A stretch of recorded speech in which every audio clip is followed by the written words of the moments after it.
जय हिंद दोस्तों, आप सभी का स्वागत है आपके अपने यूट्यूब चैनल जैकपुर पे। तो दोस्तों आज जो है वो क्लास 12th का हिस्ट्री का चैप्टर हम 10 करने वाले हैं और इससे पहले 9 चैप्टर का जो है वो MCQs plus one liner question जो है मैंने करा दिया है, जो यूट्यूब पे ऑलरेडी है, आप जाके देख सकते हैं। और आज भी जो है वो हम 13 MCQs plus one liner question करने वाले हैं। तो आज का हमारा चैप्टर का नाम है उपनिवेशवाद और देहात, सरकारी अभिलेखों का अध्ययन।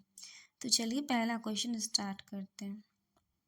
पहला क्वेश्चन है, भारत में औपनिवेशिक शासन व्यवस्था सर्वप्रथम कहाँ स्थापित हुई? बम्बई, बंगाल, मद्रास या कोई नहीं? तो भारत में सबसे पहले जो औपनिवेशिक व्यवस्था सर्वप्रथम स्थापित हुई थी वो बंगाल में हुई थी। कहाँ हुई थी? बंगाल में। Option B is the correct answer हो जाएगा। नेक्स्ट क्वेश्चन है कि 1793 में जब बंगाल में इस्तमरारी बंदोबस्त लागू किया गया, उस समय बंगाल का गवर्नर कौन था? कार्नवालिस, सर जोन्स और क्लाइव या कोई भारतीय? तो उस समय जो था वो लॉर्ड कार्नवालिस जो थे वो गवर्नर थे। कहाँ के? तो बंगाल के। नेक्स्ट क्वेश्चन है हमारा कि जोतदार कौन होते थे? गांव का मुखिया, धनवाद, रैयत, जमींदार या न्यायाधीश? तो जोतदार कौन होते थे? तो वो होते थे धनवान रैयत। क्या होते थे? धनवान रैयत। नेक्स्ट क्वेश्चन है कि पांचवी रिपोर्ट ब्रिटिश संसद में कब पेश की गई? 1800 में, 1812, 1813 या 1850? तो पांचवी रिपोर्ट ब्रिटिश संसद में जो है वो 1813 में जो है वो पेश किया गया। नेक्स्ट क्वेश्चन है, कलकत्ता में स्थित अलीपुर चिड़ियाघर की स्थापना किसने की? फ्रांसीसी बुकानन, जेवियर लाक्रा या जॉन हैरिस या इनमें से कोई नहीं? कलकत्ता में स्थित अलीपुर चिड़ियाघर की जो स्थापना है वो फ्रांसिस बुकानन ने किया था। नेक्स्ट क्वेश्चन है, फ्रांसीसी बुकानन कौन था? चिकित्सक, कलाकार, कलेक्टर या निदेशक? तो फ्रांसीसी जो बुकानन था वो क्या था? चिकित्सक था। क्या था? चिकित्सक। नेक्स्ट क्वेश्चन देखते हैं, पहाड़िया जनजाति के जीवन के प्रतीक के रूप में निम्न में से किसे जाना जाता है? हल, कुदाल, चाकू, इनमें से कोई नहीं?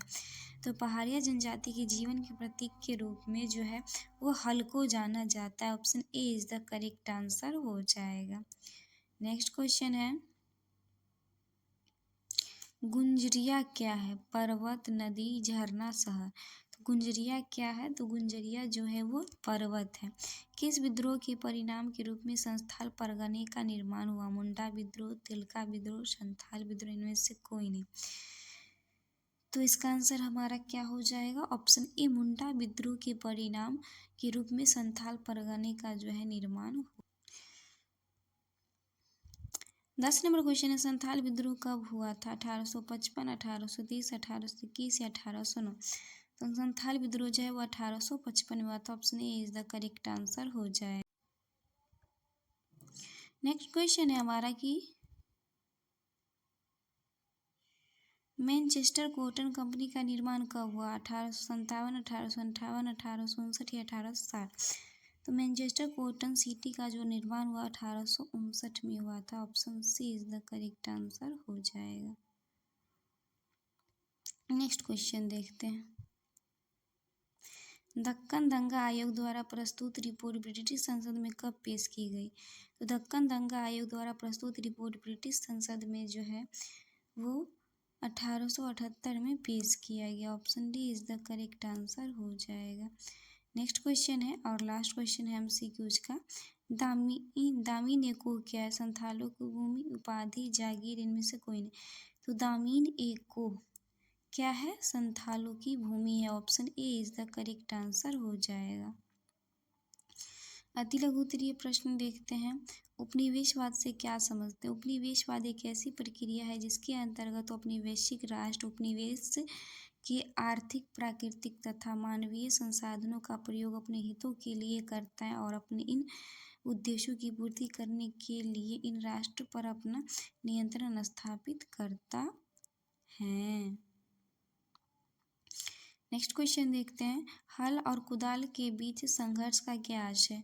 संस्थालों और पहाड़ियों के बीच की लड़ाई, अगला क्वेश्चन है, बेनामी शब्द का शाब्दिक अर्थ क्या होता है? बेनामी शब्द का शाब्दिक अर्थ गुमनाम होता है।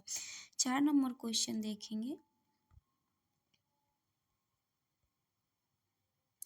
अमला कौन था? राजस्व इकट्ठा करने के समय जमींदार का एक अधिकारी होता था जिसे आमतौर पर अमला कहते थे। बुकानन कौन था? फ्रांसीसी बुकानन एक चिकित्सक था जो भारत आया और बंगाल चिकित्सा सेवा में 1794 से 1815 तक कार्य किया। नेक्स्ट क्वेश्चन देखेंगे हम कि औपनिवेशिक काल में व्हाइट और ब्लैक टाउन का क्या आशय था? तो व्हाइट और ब्लैक टाउन शब्द नगर संरचना में नस्ली भेदभाव के प्रतीक अंग्रेज गोरी चमड़ी के होते थे, इसलिए उन्हें व्हाइट कहा जाता था जबकि भारतीयों को काले।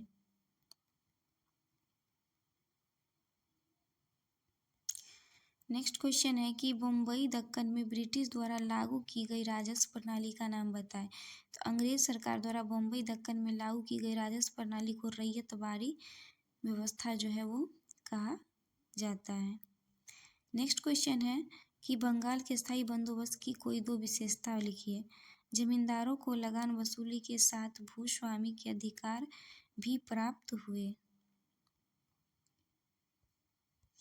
नेक्स्ट क्वेश्चन देखते हैं, खास सरकार को दिए जाने वाले लगान की राशि को निश्चित कर दिया गया जिसे अब बढ़ाया नहीं जा सकता।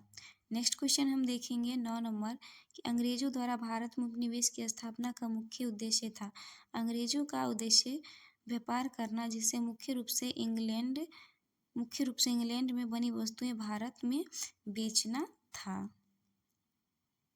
नेक्स्ट क्वेश्चन है हमारा, बंगाल और बिहार में स्थायी बंदोबस्त शुरू करने का श्रेय किसको जाता है? तो लॉर्ड कॉर्नवालिस 1793 में।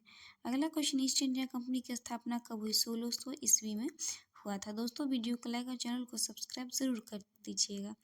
अगला क्वेश्चन, सूर्यास्त कानून से क्या समझते हैं? इस व्यवस्था के अंतर्गत जमींदारों को एक निश्चित राशि पर भूमि दी गई। जमींदार की मृत्यु के पश्चात उसके उत्तराधिकारी को भूमि का स्वामित्व प्राप्त हो जाता था। जमींदार को यह निश्चित राशि एक निश्चित समय को सूर्यास्त के पहले चुका देनी पड़ती थी, नहीं तो उनकी जमीन नीलाम कर दी जाती थी। इस कानून को सूर्यास्त कानून जो है वो कहा जाता था।